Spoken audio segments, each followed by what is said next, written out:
മൂടൽ മഞ്ഞിനെ തകർത്ത് സൂര്യപ്രകാശത്തിന്റെ ആദ്യ കിരണങ്ങൾ മണിയാറിൽ പതിച്ചു. കിട്ടു വീട്ടിൽ നിന്നിറങ്ങി പായൽ നിറഞ്ഞ നടപ്പാതയിലൂടെ നദിയുടെ അരികിലേക്ക് നടന്നു. ആ വഴി വളരെ മനോഹരമായിരുന്നു. മുളങ്കാടുകൾ നിറഞ്ഞ പച്ച പായലുകൾ നിറഞ്ഞ ഒരു നാട്ടുവഴി. കിട്ടുവിന് ആ വഴി പോകുവാൻ വളരെ ഇഷ്ടമായിരുന്നു. നദിയിൽ കുളിക്കാനും മീൻ പിടിക്കാനും ഒക്കെ ഇതുവഴിയാണ് പോകുന്നത്. എന്നാൽ അതിനേക്കാളും പ്രത്യേകതയുള്ള മറ്റൊരു കാരണം കൂടെ ഉണ്ടായിരുന്നു. അതെന്താണെന്നോ, നദിയുടെ അരികിൽ ഒരു മനോഹരമായ കുഞ്ഞു കുടിലുണ്ടായിരുന്നു. വിറക് കൊണ്ടും മണ്ണുകൊണ്ടും പ്രകൃതിയിലുള്ള മറ്റു വസ്തുക്കൾ കൊണ്ടൊക്കെയാണ് ആ കുടിൽ നിർമ്മിച്ചിരിക്കുന്നത്. ആ കുടിലിൽ ഒരു മുത്തശ്ശനുണ്ട്. പാപ്പച്ചൻ എന്നാണ് ആ മുത്തശ്ശൻ്റെ പേര്. പാപ്പച്ചൻ ആരുമില്ലായിരുന്നു, ഒറ്റയ്ക്കാണ് താമസം. പാപ്പച്ചന് ചെറിയ ഭ്രാന്താണെന്നാണ് നാട്ടുകാരൊക്കെ പറയുന്നത്. ആരും പാപ്പച്ചനോട് അധികം അടുക്കാറൊന്നുമില്ല. എന്നാൽ കിട്ടുവിന് പാപ്പച്ചന് വലിയ കാര്യമായിരുന്നു. പാപ്പച്ചന് തിരികെയും അതുപോലെ. പാപ്പച്ചൻ കിട്ടുവിന് ഒത്തിരി കഥകൾ പറഞ്ഞു കൊടുക്കുമായിരുന്നു. മണിയാറിലെ ജലഭൂതം, ചിറ്റാറിലെ പറക്കുന്ന പൂച്ച, വാലുള്ള ബ്രണ്ണൻ സായിപ്പ്, സായിപ്പിൻ്റെ കടുവ, രാജാവിൻ്റെ പൈനാപ്പിൾ തോട്ടം, പത്തനംതിട്ടയിലെ പോക്കിരി, ഓമല്ലൂരിലെ രാജാവ്. അങ്ങനെ പാപ്പച്ചൻ്റെ കയ്യിൽ കഥകൾക്കൊരു പഞ്ഞമില്ലായിരുന്നു. മാത്രമല്ല പാപ്പച്ചൻ കാക്കകളോട് സംസാരിക്കും. പിന്നെ ചന്ദ്രൻ്റെ നിലാവെളിച്ചത്തിൽ തുണി കഴുകും. അങ്ങനെ പല കലാപരിപാടികളും പാപ്പച്ചൻ്റെ കയ്യിലുണ്ടായിരുന്നു. എന്നാൽ കിട്ടുവിനെ സംബന്ധിച്ച് പാപ്പച്ചൻ ഒരു വലിയ രഹസ്യ സൂക്ഷിപ്പുകാരനായിരുന്നു. ചെറുപ്പത്തിൽ കുരുത്തക്കേട് കാണിച്ചിട്ട് വീട്ടിൽ നിന്നും ഓടിയപ്പോൾ പാപ്പച്ചൻ്റെ മീൻ പിടിക്കുന്ന വയലിൽ കിട്ടു കുടുങ്ങി. അന്നു മുതലാണ് അവർ തമ്മിലുള്ള സൗഹൃദം ആരംഭിക്കുന്നത്. കിട്ടു വീട്ടിൽ നിന്നും ബിസ്ക്കറ്റും മറ്റും മധുര പലഹാരങ്ങളൊക്കെയും പാപ്പച്ചന് കൊടുക്കും. പാപ്പച്ചൻ അതിനു പകരമായിട്ട് നല്ല കഥകളൊക്കെ പറഞ്ഞു കൊടുക്കും. കടുവയെ തോൽപ്പിച്ച ഒരു മാമ്പഴക്കള്ളൻ്റെ കഥയൊക്കെ അന്ന് പറഞ്ഞതാണ്. പാപ്പച്ചൻ്റെ ഭാര്യ മരിച്ചിട്ട് അനേകം നാളുകളായി. പക്ഷെ ഒരു ദിവസം തൻ്റെ ഭാര്യ ഈ കുടിലിൽ വന്ന് താമസിക്കുമെന്നാണ് പാപ്പച്ചൻ പറയുന്നത്. കിട്ടു കുടിലിൻ്റെ മുന്നിൽ ചെന്നപ്പോൾ പാപ്പച്ചൻ മുറ്റത്ത് ചമ്രം പണിഞ്ഞിരിക്കുകയായിരുന്നു. കിട്ടു മുന്നിൽ വന്നിട്ട് കുമ്പിളപ്പം പാപ്പച്ചൻ്റെ മുന്നിൽ വെച്ചു. ഒരു കണ്ണ് തുറന്നുകൊണ്ട് പാപ്പച്ചൻ പറഞ്ഞു, "നീ താമസിച്ചു. നിനക്ക് കിട്ടേണ്ട കഥയുടെ ഭാഗമൊക്കെ കാക്ക തിന്നു." കിട്ടു നനഞ്ഞ ഭൂമിയിലേക്ക് വീണു. ഒരു പുൽക്കൊടി പറിച്ചെടുത്തിട്ട് പറഞ്ഞു, "അത് കുഴപ്പമില്ല. ഈ കുമ്പിളപ്പം കഴിച്ചിട്ട് ആ ഭൂതങ്ങളുടെ വഞ്ചിയെക്കുറിച്ചുള്ള കഥ വീണ്ടും പറ." "ഛേ, നീ അത് 100 തവണ കേട്ടിട്ടുള്ളതല്ലേ.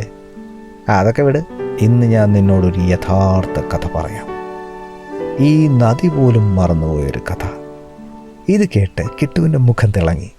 അവൻ കഥ കേൾക്കാനായിട്ട് ആവേശത്തോടു കൂടിയിരുന്നു. വളരെ കാലം മുമ്പ്, ഈ റബ്ബർ തോട്ടങ്ങൾ ഭൂമിയെ ശ്വാസം മുട്ടിക്കുന്നതിനൊക്കെ മുമ്പ്, ഈ നദിയുടെ അടിയിൽ ഒരു രാജ്യമുണ്ടായിരുന്നു. എടാ ചേർക്ക, സാങ്കല്പികമല്ല, ശരിക്കും ഉണ്ടായിരുന്നു. കിട്ടു അതിശയത്തോടെ കേട്ടിരുന്നു. മാർബിൾ കൊണ്ടുള്ളൊരു കൊട്ടാരം, സ്വർണ്ണമയിൽ, മുതലകളെ ഓടിക്കുന്ന യോദ്ധാക്കന്മാർ. അവരുടെ രാജാവിൻ്റെ പേരായിരുന്നു അരിമന്നൻ. ആ രാജാവ് ഒരു സ്വേച്ഛാധിപതിയായിരുന്നു. സ്വേച്ഛാധിപതി എന്ന് വെച്ചാൽ തങ്ങളുടെ അധികാരങ്ങളെ ദുരുപയോഗം ചെയ്യുന്ന, സ്വന്തം ഇഷ്ടപ്രകാരം മാത്രം ഭരിക്കുന്ന ഒരാൾ. അരിമന്നൻ ഭയങ്കര ഭീകരനായിരുന്നു. അരിമന്നൻ മഴക്കാലങ്ങൾക്ക് നികുതി ചുമത്തി. നികുതി അടയ്ക്കാൻ പെടാപ്പാട് വിട്ട് മഴ പെയ്യാതെയായി. ഇത് കേട്ട് കിട്ടു വണ്ടടിച്ചിരുന്നു. മാത്രമല്ല, അമിതമായി പ്രകാശിച്ചതിന് ചില നക്ഷത്രങ്ങളെ ജയിലിലടച്ചു. അതുമല്ല, സമയത്തെ മുറിച്ചു മാറ്റാൻ കഴിയുന്ന ഒരു കളരിവാൾ അരിമന്നനുണ്ടായിരുന്നു. അതെന്താ, മുറിച്ചു മാറ്റാൻ സമയം തേങ്ങാവല്ലോ ആണോ? തർക്കുത്തരം പറയരുത്.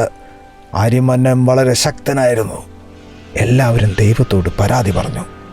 അങ്ങനെ ദൈവം അരിമന്നനെ നേരിട്ടു ആ രാജ്യം തകർത്തു കളഞ്ഞു. അവൻ്റെ രാജ്യം മുഴുവൻ വെള്ളത്തിനടിയിലായി.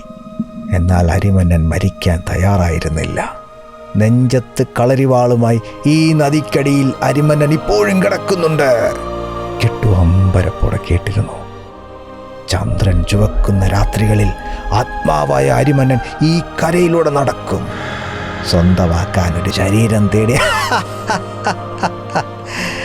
അങ്ങനെ അവൻ്റെ സിംഹാസനം വീണ്ടെടുക്കാൻ കഴിയും.